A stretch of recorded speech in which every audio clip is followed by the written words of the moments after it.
You were inside the parliament, you were watching what was going on live in the chamber. What did you think of the result?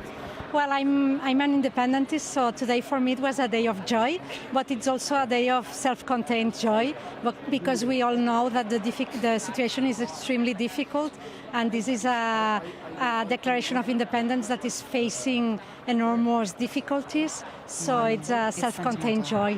And what does that mean for the future of Catalonia? Well, for the future of Catalonia, it's a point very important. We declared independence. Now we have to make this independence effective, and that's going to be the most difficult task ahead.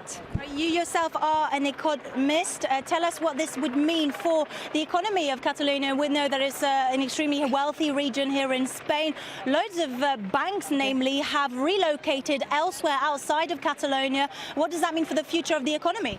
Well, they have moved their legal headquarters. They haven't relocated. I mean, the operational headquarters are still here, and the branches they have are still here. They have done that. It's several things are at the same time that explain this movement. First, there's the uncertainty about the ECB credit, the possibility of continue to have the credits from the ECB, from the European Central Bank. Also, they were receiving boycotts from Spanish consumers before doing this move. There is an intense campaign of boycotting by Spanish consumers against Catalan firms, banks, but other firms as well. So it's a campaign of threats, and it's affecting our economy, but it's also affecting Spanish economy, because when you do a boycott, you never know what are the results. You are boycotting a firm, for instance, in the food sector, because they think it's Catalan, but it happened that the tomato sauce that this firm is buying is produced in Extremadura, in a Spanish region. So now, in these campaigns of boycott, they have to exclude this firm because they are starting to have negative consequences also for Spanish economy. This is very sad. It's very sad that the attitude of the Spanish state in front of a democratic mandate that the parliament had since 2015, and this demand of a referendum that we've been having with a democratic majority here since 2012 has been affronted by the opposition, by legal actions, by campaigns of threats, economic threats and boycotts, instead of discussing it in a mature way as the Scottish and the British did, or the Quebecois and the Canadians did in the past. So it's sad, so that makes everything extremely difficult in Catalonia, more difficult than in other independences process, but not impossible. So we'll try to go ahead with this.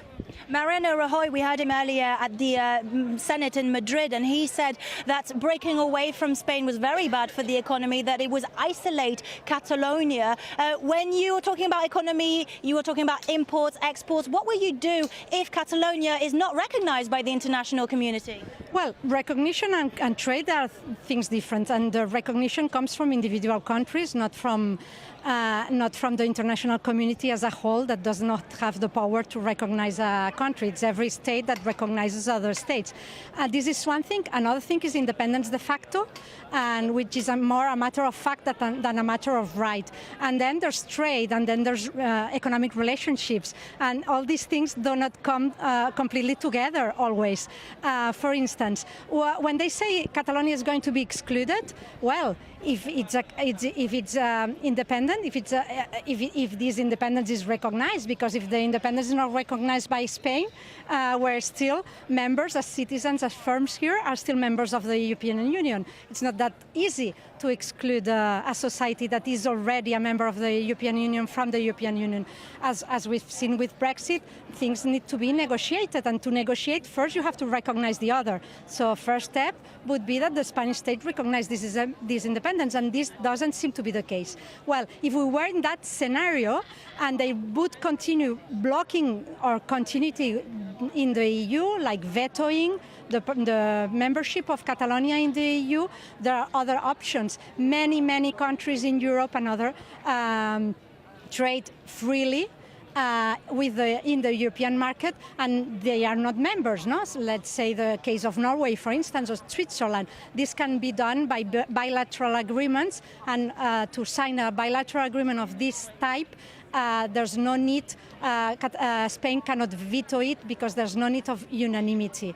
And also there's the economic interest of both parties. Catalonia imports a lot from the European Union. It imports more than it exports. What might be the interest of the Germans and the French and the Belgians that we buy them thousands of millions of euros per year to put a tariff and to make their products more expensive. All right, thank you very much. I'm afraid we haven't got any time for more, but thank you very much for that. That was great. Elisenda Paluzie, thank you very much for being with us on France 24.